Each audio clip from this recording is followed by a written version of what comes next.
13 April মঙ্গলবার 1971। 4 দিন ধরে বৃষ্টি। শনিবার রাতে কি মুষলধারেই যে হলো। রোববার তো দিনভর একটানা।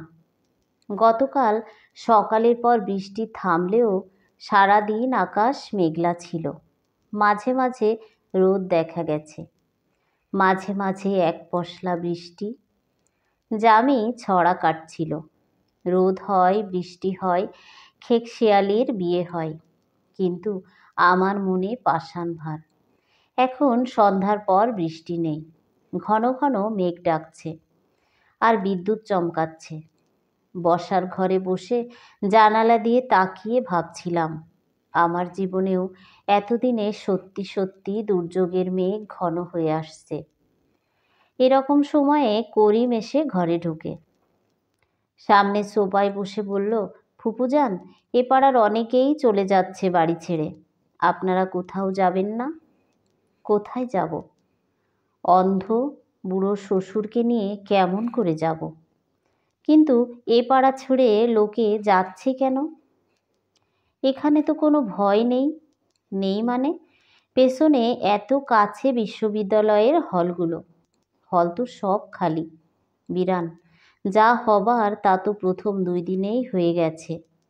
জানো, বাবুদের বাড়িতে তার মামার বাড়ির সবাই এসে উঠেছে শান্তিনগর থেকে। তাই নাকি? আমরা তো ভাবছিলাম শান্তিনগরে আমার দুলাভাইয়ের বাসায় যাব।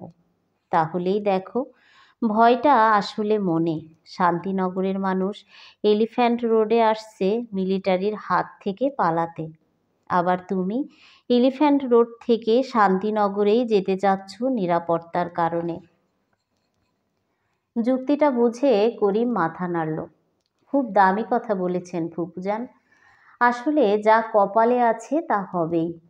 নইলে দেখেন না, ঢাকার মানুষ খামোখা জিঞ্জিরায় গেল গুলি খেয়ে মরতে।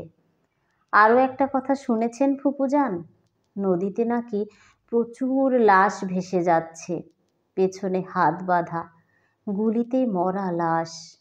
শিউরে উঠে বললাম, রোজই শুনছি করিম, যেখানেই যাই এছাড়া আর কথা নেই। কয়েকদিন আগে শুনলাম ট্রাক ভর্তি করে তুলে নিয়ে যাচ্ছে, হাত আর চোখ বেঁধে। কত লোকে দেখেছে। এখন শুনছি সদরঘাট, সোয়ারিঘাটে নাকি দাঁড়ানো যায় না পচা লাশের দুর্গন্ধে। মাছ খাওয়াই বাদ দিয়েছি এজন্য। 10 মে সোমবার 1971। বেশ কিছুদিন বাগানের দিকে নজর দেয়া হয়নি। আজ সকালে নাস্তা খাবার পর তাই বাগানে গেলাম। বাগানে বেশ কটা হাইব্রিড টি রোজের গাছ আছে। এই ধরনের গোলাপ গাছের খুব বেশি যত্ন করতে হয়, যা গত 2 মাসে হয়নি। খুরপি হাতে কাজে লাগার আগে গাছগুলোর দিকে তাকিয়ে দেখলাম, মাখনের মতো রঙের পিস, অর্থাৎ শান্তি, কালচে মেরুর বনি প্রিন্স আর হেনা হার্কনেস, ফিকে ও গাঢ় বেগুনি রঙের সিমন আর ল্যাভেন্ডার, হলুদ বুকানিয়ার, সাদা পাশকালি। বনি প্রিন্সের আধফোটা কলিটি এখনও আমার বেডসাইডে টেবিলে কালিদানিতে রয়েছে। কলি অবশ্য আর নেই, ফুটে গেছে এবং প্রায় ঝরে পড়ার অবস্থা। পিসের গাছটায় একটা কলি কেবল এসেছে, যদিও সারা দেশ থেকে পিস উধাও। বাগান করা একটা নেশা। এ নেশায় দুঃখ কষ্ট খানিকক্ষণ ভুলে থাকা যায়। গত কয়েক মাস ধরে নেশাটার কথা ভাববারই অবকাশ পাইনি। এখন ভয়ানক বিক্ষিপ্ত মনকে ব্যস্ত রাখার গরজেই বোধ করি নেশাটার কথা আমার মনে পড়েছে। 12 মে বুধবার 1971। জামির স্কুল খুলেছে 2 দিন হলো। সরকার এখন স্কুল কলেজ জোর করে খোলার ব্যবস্থা করছে। 1 তারিখে প্রাইমারি স্কুল খোলার হুকুম হয়েছে, 9 তারিখে মাধ্যমিক স্কুল। জামি স্কুলে যাচ্ছে না, যাবে না। শরীফ, আমি, রুমি, জামি চারজনে বসে আলাপ আলোচনা করে আগেই ঠিক করে রেখেছিলাম স্কুল খুললেও স্কুলে যাওয়া হবে না। দেশে কিছুই স্বাভাবিকভাবে চলছে না। দেশে এখন যুদ্ধাবস্থা। দেশবাসীর উপর হানাদার পাকিস্তানি জানোয়ারদের চলছে নির্মম নিষ্পেষণের স্টিম রোলার। এই অবস্থায় কোনো ছাত্রেরই উচিত নয় বই খাতা বগলেই স্কুলে যাওয়া। জামি অবশ্য বাড়িতে পড়াশোনা করছে, এবারও 10ম শ্রেণীর ছাত্র। রুমি যতদিন আছে ওকে সাহায্য করবে, তারপর শরীফ আর আমি যে যতটা পারি। জামি তার 2-3 জন বন্ধুর সাথে ঠিক করছে ওরা একসঙ্গে বসে আলোচনা করে পড়াশোনা করবে। এটা বেশ ভালো ব্যবস্থা, পড়াও হবে, সময়টাও ভালো কাটবে। অবরুদ্ধ নিষ্ক্রিয়তায় ওরা হাঁপিয়ে উঠবে না। 17ই মে, সোমবার, 1971। রেডিও টিভিতে বিখ্যাত ও পদস্থ ব্যক্তিদের ধরে নিয়ে প্রোগ্রাম করিয়েও কর্তাদের তেমন সুবিধে হচ্ছে না বোধহয়। তাই এখন বুদ্ধিজীবী ও শিল্পীদের ধরে ধরে তাদের দিয়ে খবরের কাগজে বিবৃতি দেওয়ানোর কূটকৌশল শুরু হয়েছে। আজকের কাগজে 55 জন বুদ্ধিজীবী ও শিল্পীর নাম দিয়ে এক বিবৃতি বেরিয়েছে। ঢাকা বিশ্ববিদ্যালয়ের কোনো টিচার, রেডিও টিভির কোনো কর্মকর্তা ও শিল্পীর নাম বাদ গেছে বলে মনে হচ্ছে না। এদের মধ্যে কেউ কেউ সানন্দে এবং সাহগ্রে সই দিলেও বেশিরভাগ বুদ্ধিজীবী ও শিল্পী যে বেয়োনেটের মুখে সই দিতে বাধ্য হয়েছেন তাতে আমার কোনো সন্দেহ নেই। আর যে বিবৃতি তাদের নামে বেরিয়েছে সেটা যে তারা অনেকে না দেখেই সই করতে বাধ্য হয়েছেন তাতেও আমার সন্দেহ নেই। আজ সকালের কাগজে বিবৃতিটা প্রথমবারের মতো পড়ে তারা নিশ্চয়ই স্তম্ভিত হয়ে বসে রইবেন খানিকক্ষণ এবং বলবেন, ধরণী দ্বিধা হও। এরকম নির্লজ্জ মিথ্যা ভাষণে ভরা বিবৃতি স্বয়ং গোয়েবলসও লিখতে পারতেন কিনা সন্দেহ। এই পূর্ব বাংলার কোনো প্রতিভাধর বিবৃতিটি তৈরি করেছেন জানতে বড় ইচ্ছে হচ্ছে। 25শে মে, মঙ্গলবার, 1971। আজ বিদ্রোহী কবি কাজী নজরুল ইসলামের জন্মজয়ন্তী বেশ শান শওকতের সঙ্গে পালিত হচ্ছে ঢাকায়। এমনকি ইসলামিক ফাউন্ডেশন পর্যন্ত একটা অনুষ্ঠান করছে। সন্ধ্যার পর টিভির সামনে বসেছিলাম। জামি সিঁড়ির মাথা থেকে মুখ বাড়িয়ে ডাকলো, মা শিগগির এসো, নতুন প্রোগ্রাম। দৌড়ে উপরে গেলাম। স্বাধীন বাংলা বেতারে বাংলা সংবাদ পাঠ করছে নতুন এক কণ্ঠস্বর। খানিক শোনার পর চেনা চেনা ঠেকল, কিন্তু ঠিক চিনে উঠতে পারলাম না। সালেহ আহমেদ নামটা আগে কখনো শুনিনি। রুমি বলল, নিশ্চয়ই ছদ্মনাম। বললাম, হতে পারে, তবে ঢাকারই লোকে। এই ঢাকাতেই এ গলা শুনেছি, হয় নাটক নয় আবৃত্তি। এইসব গবেষণা করতে করতে বাংলা সংবাদ পাঠ শেষ। আজকের প্রোগ্রামেও বেশ নতুনত্ব, কণ্ঠস্বরও সবই নতুন শুনছি। একজন একটা পথিকা পড়লেন, চরমপত্র, বেশ মজা লাগলো শুনতে। শুদ্ধ ভাষায় বলতে বলতে হঠাৎ শেষের দিকে এক্কেবারে খাঁটি ঢাকাইয়া ভাষাতে দুটো লাইন বলে শেষ করলেন। অদ্ভুত তো, কিন্তু এখন এখানে আলটিমেটামের মতো কিছু তো বোঝা গেল না। শরীফ বলল, ওই যে বলল না, একবার যখন এদেশের কাদায় পা ডুবিয়েছ আর রক্ষে নেই। গাজুরিয়া মায়ের চোটে মরে কাদার মধ্যে শুয়ে থাকতে হবে, এটা আলটিমেটাম। কি জানি, জামি জানতে চাইল, গাজুরিয়া মায়ের কি জিনিস? রুমি বলল, জানি না, আমার ঢাকাইয়া বন্ধু কাউকে জিজ্ঞেস করে নেব। ওই যে মুক্তি ফৌজের গেরিলা তৎপরতার কথা বলল। ঢাকার 6 জায়গায় গ্রেনেড ফেটেছে। আমরা তো 7-8 দিন আগে এরকম বোমা ফাটার কথা শুনেছিলাম, কিন্তু ঠিক বিশ্বাস করিনি। ব্যাপারটা তাহলে সত্যি? আমার সারা শরীরে কাঁটা দিয়ে উঠল। ব্যাপারটা তাহলে সত্যি? সত্যি সত্যি তাহলে ঢাকার আনাচে কানাচে মুক্তিফৌজের গেরিলারা প্রতিঘাতের ছোট ছোট স্ফুলিঙ্গি জ্বালাতে শুরু করেছে। এতদিনে জানছিলাম বর্ডার ঘেঁষা অঞ্চলগুলোতেই গেরিলা তৎপরতা, এখন তাহলে খোদ ঢাকাতেও মুক্তিফৌজ? কথাটা এত ভারী যে এই রকম অত্যাচারী সৈন্য দিয়ে ঘেরা অবরুদ্ধ ঢাকা শহরে বসে মুক্তিফৌজ শব্দটা শুনলেও কেমন যেন অবিশ্বাস্য মনে হয়। আবার ওই অবিশ্বাসের ভেতর থেকে একটা আশা, একটা ভরসার ভাব ধীরে ধীরে মনের কোণে জেগে উঠতে থাকে।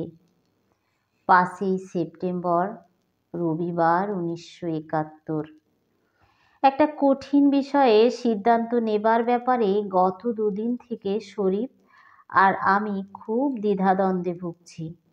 রুমিকে কি করে বের করে আনা যায় তা নিয়ে শরীফের বন্ধু বান্ধব নানা রকম চিন্তা ভাবনা করছে।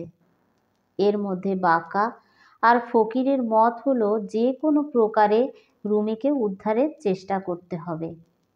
বাঁকা আর ফকির মনে করছে শরীফকে দিয়ে রুমির প্রাণ ভিক্ষা চেয়ে একটা মার্সি পিটিশন করিয়ে তদবির করলে রুমি হয়তো ছাড়া পেয়ে যেতেও পারে। রুমির শোকে আমি প্রথম চোটে তাই করা হোক বলেছিলাম, কিন্তু শরীফ রাজি হতে পারছে না।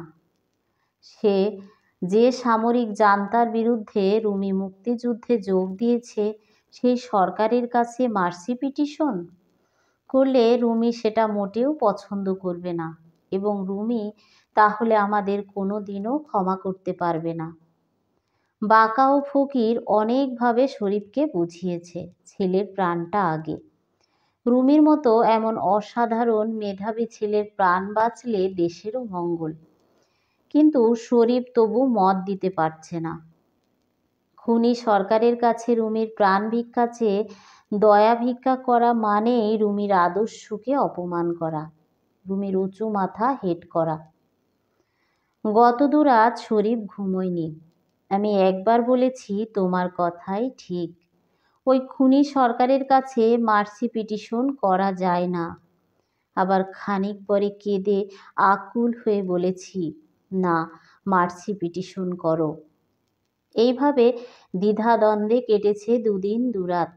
শেষ পর্যন্ত শরীফ সিদ্ধান্ত নিয়েছে না, মার্সি পিটিশন সে করবে না। চোখের জলে ভাসতে ভাসতে আমিও শরীফের মতকে সমর্থন করেছি। রুমিকে অন্যভাবে বের করে আনার যত রকম চেষ্টা আছে সব করা হবে, কিন্তু মার্সি পিটিশন করে নয়। 11ই অক্টোবর, সোমবার, 1971। শরীফ বলল, সেই যে মাসখানেক আগে কাগজে পড়েছিলাম ফ্লাইট লেফটেন্যান্ট মতিউর রহমানের কথা, তার সম্বন্ধে আজ শুনে এলাম। কি শুনে এলে? কোথায় শুনলে? ডাক্তার রাব্বির কাছে। রাব্বি জানো তো, আমাদের সুজার ভাস্তে। শরীফের এক ইঞ্জিনিয়ার বন্ধু সুজা সাহেব, তার ভাস্তে ডাক্তার ফজলে রাব্বি। শরীফ বলল, আজ ফকিরের অফিসে গেছিলাম, ওখানে রাব্বির সঙ্গে দেখা।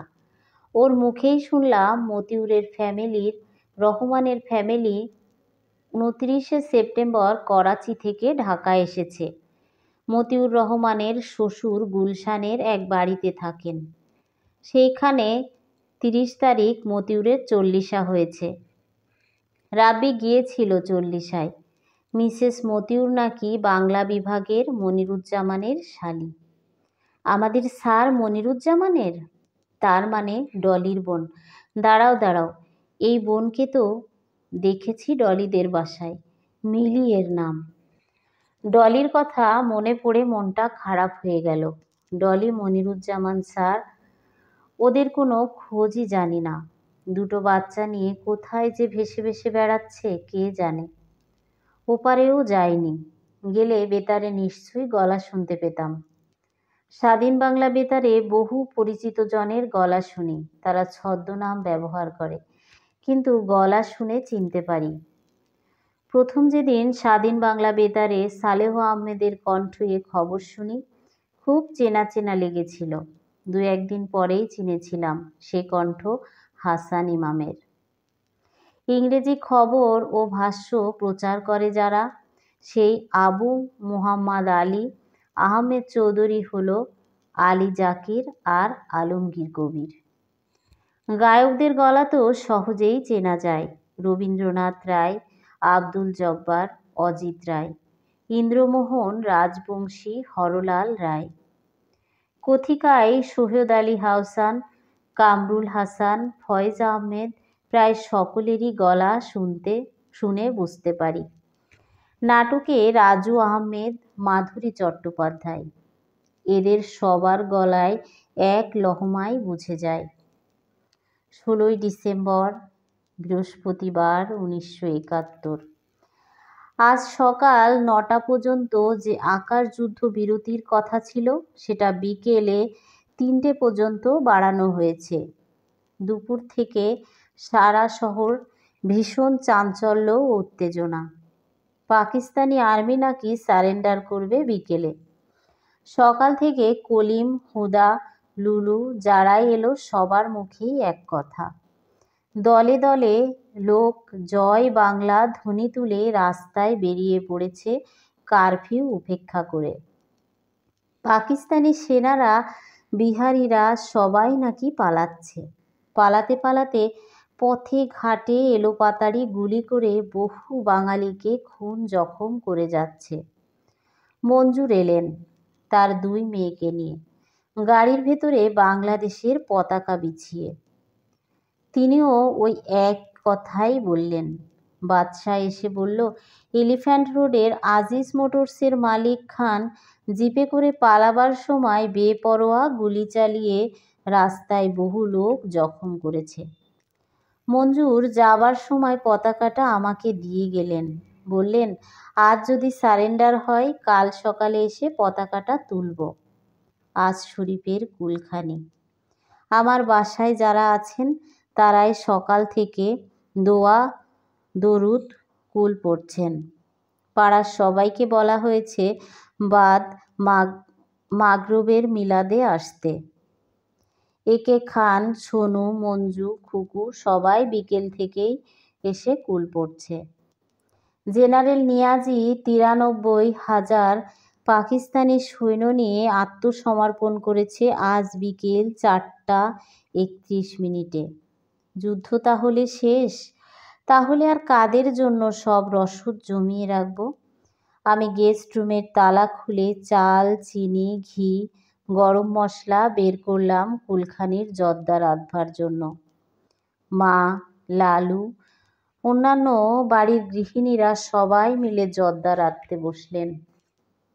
রাতের রান্নার জন্য চাল, ডাল, আলু, পেঁয়াজ ইত্যাদি এখান থেকেই দিলাম। আগামীকাল সকালের নাস্তার জন্য ময়দা, ঘি, সুজি, চিনি, গরম মশলা এখান থেকেই বের করে রাখলাম। ধন্যবাদ সবাইকে। এতক্ষণ আমি আপনাদের পাঠ করে শোনালাম জাহানারা ইমাম রচিত 71 দিনগুলি শীর্ষক দিনপঞ্জির আকারে রচিত মুক্তিযুদ্ধ নিয়ে স্মৃতিচারণমূলক গ্রন্থ থেকে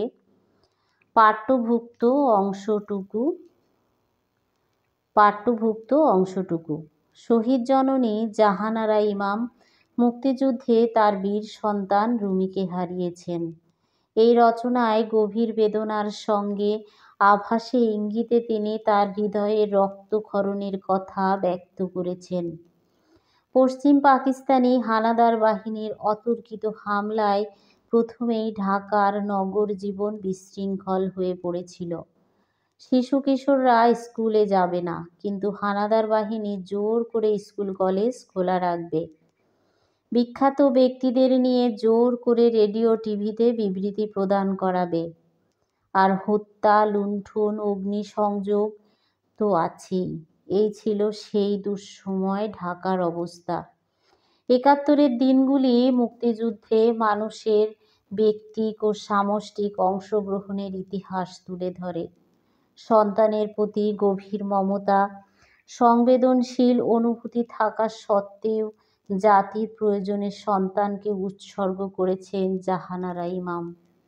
স্মৃতিচারণমূলক এই লেখা মুক্তিযুদ্ধে নারীর সক্রিয় ও সরব অংশগ্রহণের বিবরণ উপস্থাপন করে এবং মুক্তিযুদ্ধের ইতিহাস সম্পর্কে সচেতন করে তোলে।